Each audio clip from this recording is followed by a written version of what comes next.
اللہ فرماتے ہیں یہ جو آخرت ہے ہم ان لوگوں کو دیتے ہیں جو زمین میں تکبر نہیں کرتے. ہاں وہ واقعہ مکمل کر دوں. حضرت مفتی رشید احمد صاحب کہتے ہیں کہ پھر میں نے کہا کہ بھائی آپ اپنی رائے کے مطابق جواب لکھ دیں.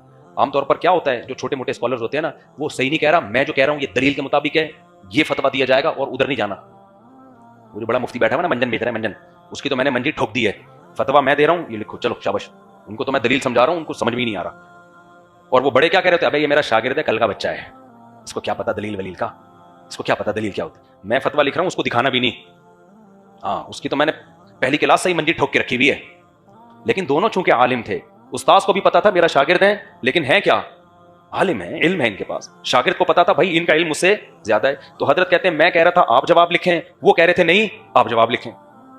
کہہ رہے ہیں اسی میں 3-4 دن گزر گئے. میں انصرار کروں بھائی میں نہیں لکھ رہا, جب آپ کا اختلاف ہے تو آپ کی رائے زیادہ قابل اعتماد ہے. حضرت مفتی شفیع صاحب کو شاید 100% اطمینان نہیں تھا اپنی رائے پر. وہ جان چھڑانا چاہ رہے تھے کہ بھائی قیامت میں پھر آپ سے سوال ہوگا نا, مجھ سے نہیں ہوگا, آپ لکھ دو. سمجھتے ہو کہ نہیں سمجھتے؟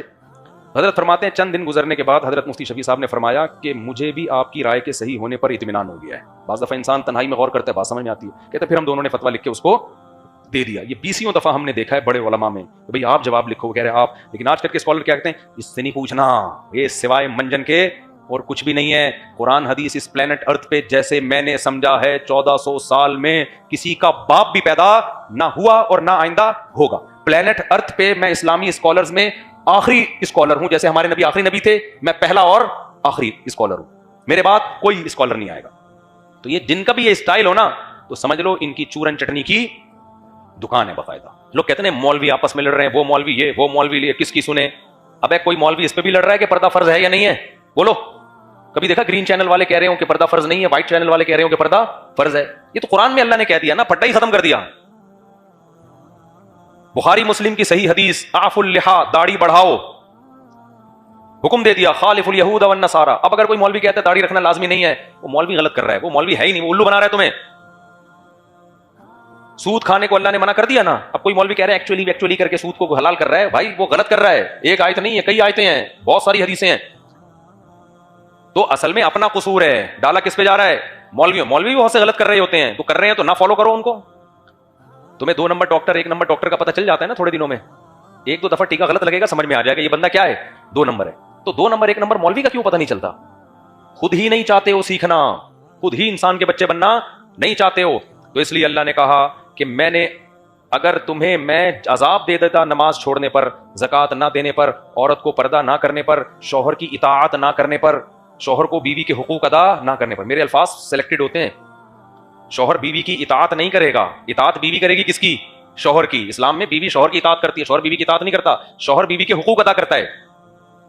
سمجھتا ہے کہ نہیں سمجھتا ہے؟ کیونکہ سربراہ عوام کو فالو نہیں کرتا. عوام کس کو فالو کرتی ہے, سربراہ کو. سربراہ عوام کے حقوق کا خیال کرتا ہے. ہاں جب عوام حقوق مانگے تو پھر اس میں اطاعت کرے گا, وہ دے گا. تو بیوی جب آپ سے اپنے جائز حقوق مانگے تو آپ پر اس کے حقوق دینا واجب ہے, لیکن اطاعت نہیں ہے. اس کو اطاعت نہیں کہیں گے, اطاعت ماتحت سربراہ کی کرتے ہیں. تو آج کل بیویوں نے شوہروں کی اطاعت بولو چھوڑ دی, کہتی ہیں ہمارے جیسا آدمی ہے, ان ھذا الا بشر مثلنا.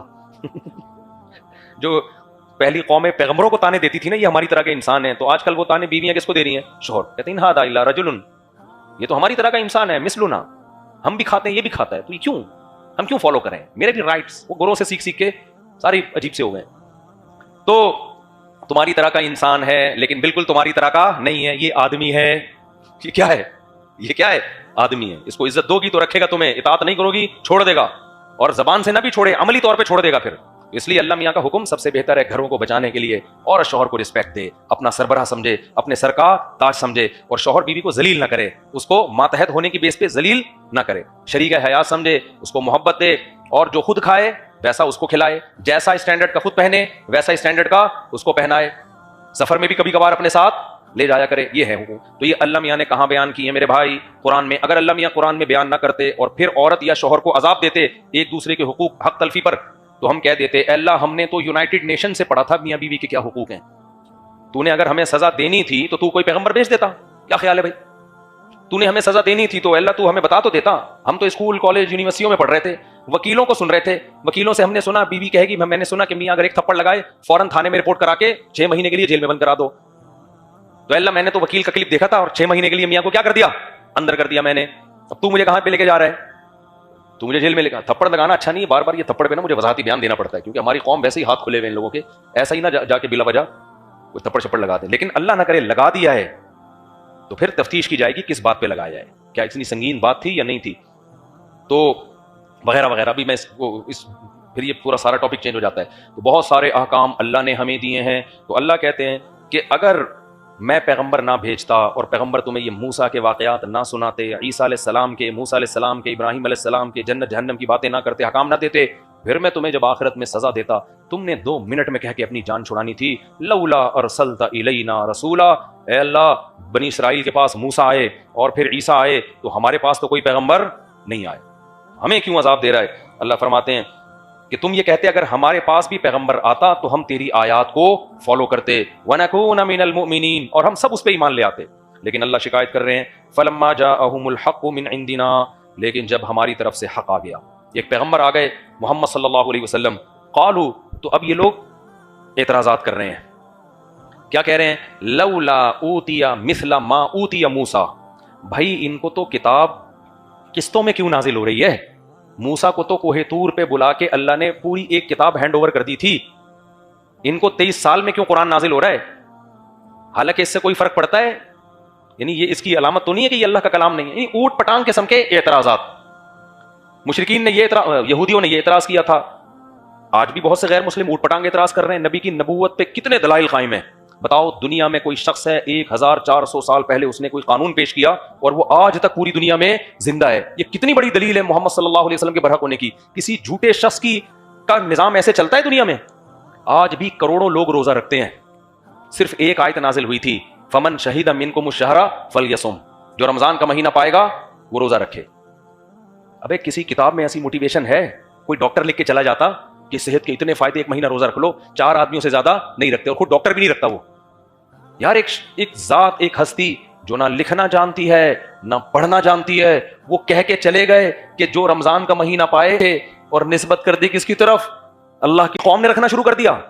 اس کا مطلب قوم نے براہین قاطعہ دیکھے, ایسے دلائل دیکھے جو محمد صلی اللہ علیہ وسلم کے برحق ہونے کے تھے, ورنہ کسی شخص کو اس طرح سے فالو کرنا ممکن نہیں ہے. تو یہودیوں نے اعتراض کیا, بھائی جیسے تورات ملی ہے تو ایسے قرآن کا. آج بھی اٹھ پٹانگ اعتراضات ایتھیس ملحد لوگ کرتے ہیں. آپ نے کم عمر لڑکی سے نکاح کیوں کیا؟ گھوم پھر کے نا ان کے 4-5 اعتراضات. تو یہ جو ملحد لوگ ہیں نا, ان کی بھی سوئی ایک جگہ آ کے اٹک گئی. بھائی کم عمر سے شادی کیوں کی؟ حضرت عائشہ کی عمر دیکھو اور نبی کی عمر دیکھو. جب میاں بیوی راضی تو کیا کرے گا قاضی. یہ سنا ہے نا. آپ اصل میں یہ اعتراض کرنا چاہ رہے ہیں کہ حضرت عائشہ پہ ظلم ہوا, تو امی عائشہ سے تو پوچھ لو کہ آپ پہ ظلم ہوا. اس وقت تو چلو بچی تھیں, بعد میں بڑی بھی ہوئی کہ نہیں ہوئی؟ آج ہم نے جو سورت پڑھی ہے نا, اس میں قرآن کی آیتیں ہیں سورہ احزاب میں, جس کو سورہ حجاب بھی کہا جاتا ہے, کہ اے نبی اپنی بیویوں سے کہیں کہ اگر تم دنیا داری چاہتی ہو تو میں تمہیں طلاق کا اختیار دے رہا ہوں. فتعالینا امتعکن, امی عائشہ کو بھی نبی نے طلاق کا اختیار دیا. ساری ازواج کو اختیار دیا, بھائی جس نے رہنا ہے رہے, نہیں رہنا تو میں اسے ڈیورس کا حق دیتا ہوں. کیونکہ اسلام میں یہ ایک طرفہ عدالتی خلا نہیں ہے کہ عورت جائے کوٹے ٹھک کر کے خلا لے لے. ظلم ہو رہا ہو تو ایک الگ بات ہے. مرد کو ڈیورس کا حق ہے, وہ یہ حق بیوی کو بھی دے سکتا ہے کہ بیگم آج سے میں نہیں دے رہا کہیں ایسا, میری بیگم سمجھے اچھا مجھے یوں کر کے کلپ چلا دیں گے, اچھا بیگم آج سے میں بھی تمہیں یہ اختیار دے رہا ہوں. تو اتنا سا کلپ چلا دیں گے, میری بیگمیں بولیں گے اچھا.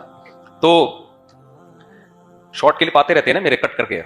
تو اب کوئی اپنی بیوی کو کہہ دے کہ بیگم آج سے میں نے بھی تمہیں ڈیورس کا حق دے دیا ہے, تو اس کے پاس بھی حق چلا جائے گا. محدود حق دے یا لامحدود دے, اس کو اختیار ہے. 1 طلاق کا دے, 3 طلاق کا دے, ہر طرح سے اختیار ہے, کیونکہ مالک ہی ہے تو اپنی ملکیت ٹرانسفر بھی کر سکتا ہے, کسی اور کو بھی رائٹ دے سکتا ہے. اب مجھے ایک بات بتاؤ, ہمارے نبی نے جب امی عائشہ کو یہ ڈیورس کا حق دیا, اس وقت وہ سمجھدار تھی, سب بیویوں کو حق دیا اور کہا کہ بھائی جاؤ مشورہ کر لو. امی عائشہ سے کہا مشورہ کرو. اور کس صورت میں حق دیا جا رہا ہے؟ جب گھر میں کھانے کو روٹی نہیں ہے, آپ کی عمر بھی زیادہ, گھر میں چولہا نہیں جل رہا 40 دن. اسی غربت کی وجہ سے تو امہات نے تھوڑا سا پریشان کیا سید الانبیاء کو کہ گھر میں روٹی نہیں ہے, ایک نیچرل ہے نا یہ. تو نبی نے کو اللہ نے فرمایا کہ دیکھیں آپ کے پاس تو یہ غربت ہی رہے گی, ہاں آپ اپنی بیویوں کو یہ رائٹ دے دیں کہ بھائی اسی غربت میں گزارا کرنا ہے تو ٹھیک ہے, ادروائز ڈیورس لے لو, میں تمہیں حق دے رہا ہوں, کہیں اور نکاح کر لو. ایسی صورت میں اگر امی عائشہ کے ساتھ زیادتی ہوئی تھی, ان کے ابا نے زبردستی شادی کر دی تھی, یا بچی تھی ان کو پتہ ہی نہیں تھا کہ یہ کیا ہوا ہے میرے ساتھ, اب یہ حق تھا نا کہ اپنے اوپر ڈیورس واقع کر لیتی. وہ کہتی کہ بھائی یہ تو شادی میچنگ کی نہیں ہے, میری عمر کم آپ کی عمر زیادہ, اور دوسرا مسئلہ یہ کہ گھر میں کھانے وانے کو تو ویسے ہی نہیں ہے, آج کل تو ویسے ہی کھلا لے لیتی ہیں میچنگ کی شادی میں بھی, یہ کنڈیشن جب ہوتی ہے. ابے دونوں ڈاکٹر ہونا, دونوں کی ایج بھی سیم ہو, بے روزگاری ہو, تو بیگم مارکیٹ سے شارٹ. تو پتہ ہے صحیح بخاری کی حدیث، جب امی عائشہ کو اختیار دیا گیا آپ نے فرمایا جلد بازی نہ کرو، کیونکہ اختیار ایک دفعہ رد کر دینا تو رد بھی ہو جاتا ہے، بھائی مجلس کے ساتھ خاص صحیح ہے، تو آپ نے فرمایا نہیں، اپنے والدین سے پہلے مشورہ کرو، گھر میں جا کے مشورہ کرو، جلد بازی نہ کرو۔ امی عائشہ کو غصہ آ گیا، فرمایا افیکا اشاور، آپ کے بارے میں مشورہ کروں کہ رہنا کہ نہیں رہنا؟ یعنی کیسی بات کر رہے ہیں آپ؟ بھائی رہنا ہی رہنا ہے، ہم نے جو آپ سے رزق روٹی پانی کا مطالبہ کیا تھا وہ اس کا یہ مطلب تھوڑی تھا کہ ہم خوش نہیں ہیں آپ کے ساتھ۔ افیکا اشاور، نہ میں باپ سے مشورہ کروں گی نہ میں ماں سے، کسی سے ضرورت نہیں ہے، آپ پر کسی کو میں ترجیح نہیں دے سکتی۔ اس کے بعد گورے کا منہ جو اعتراض کرتا ہے ملحد، منہ بند ہونا چاہیے کہ نہیں ہونا چاہیے؟ ابے ان کو تو ڈیورس کا حق دیا جا رہا ہے اور وہ سوکھے ٹکڑوں پہ بھی راضی ہیں نبی کے ساتھ، تو یہ تو پیغمبر کے پیغمبر ہونے کی دلیل ہے۔ کوئی تو اٹریکشن ہوگی نا محمد صلی اللہ علیہ وسلم میں کہ عمر بھی اتنی زیادہ اور کھانے کو روٹی بھی نہیں ہے، پھر بھی وہ ساری دنیا کو آگ لگا کے کہہ رہی ہیں کہ میں نے رہنا کس کے ساتھ ہے؟ آپ کے ساتھ۔ اور اس بارے میں مشورہ تو دور کی بات، مشورے کا سوال بھی پیدا نہیں ہوتا۔ اب بتاؤ ملحد لوگوں کے منہ بند ہو جانے چاہیے کہ نہیں ہو جانے چاہیے؟ لیکن ان کی سوئی ایک ہی جگہ آ کے اٹک گئی ہے۔ ہر 4 دن یوٹیوب پہ ایک میسج آیا ہوا ہوتا ہے کہ بھائی ایکچولی وہ اتنی عمر میں اتنی کم عمر سے نکاح کیوں کہ بھائی دونوں خوش ہیں تو تمہیں پیٹ میں کیوں تکلیف ہو رہی ہے؟ تو اس لیے ہمارے نبی صلی اللہ علیہ وسلم کی سیرت کیا ہے؟ بولو بے داغ۔ تو ہمارے نبی صلی اللہ علیہ وسلم کی سیرت کیا ہے؟ بے داغ ہے۔ تو اب یہودیوں کو بھی پتا تھا، تو انہوں نے کیا کہا کہ بھائی محمد صلی اللہ علیہ وسلم کو ایک دم سے تورات کیوں نہیں دی گئی؟ سمجھ رہے ہیں؟ یہ آہستہ آہستہ آسمان سے قرآن نازل کیوں ہو رہا ہے؟ تو اللہ نے الزامی جواب دیا، ایک ہوتا ہے تحقیقی جواب، ایک الزامی۔ تحقیقی کا مطلب دلیل سے، وہ دوسری جگہ پہ دیا کہ صرف اکیلے موسیٰ ہی تو ہیں جن کو یکمشت تورات ملی ہے، باقی بہت سے پیغمبر جن پر تم بھی ایمان رکھتے ہو ان پر ایسے ہی وحی آئی ہے جیسے محمد صلی اللہ علیہ وسلم پر وحی آتی تھی۔ ابراہیم علیہ السلام، داؤد علیہ السلام، سلیمان علیہ السلام، نوح علیہ السلام، سب پر ایسے وحی آتی تھی۔ وہ تو ایک حکمت تھی جو موسیٰ علیہ السلام کو اکٹھی تختیاں پکڑا دی گئیں۔ دوسری بات یہ قرآن نے کہا کہ اولم یکفروا بما اوتی موسیٰ من قبل، فرمائے تم موسیٰ پر کون سا ایمان لے آئے تھے؟ ان کو جب ہم نے اکٹھی تورات دی ہے تو وہاں بھی تو تم اوٹ پٹانگ باتیں کر رہے تھے کہ ہم اللہ کو دیکھیں گے اپنی آنکھوں سے، اللہ نظر آئے ہمیں دیتا ہوا، تو وہ تو کوہ طور پہ پوری تورات کی تختیاں اٹھا کے لے آئے اور تم کہہ رہے ہو کہ ہم اپنی آنکھوں سے دیکھیں گے۔ اس میں اللہ نے بتا دیا کہ ضدی لوگوں کا دنیا میں کوئی علاج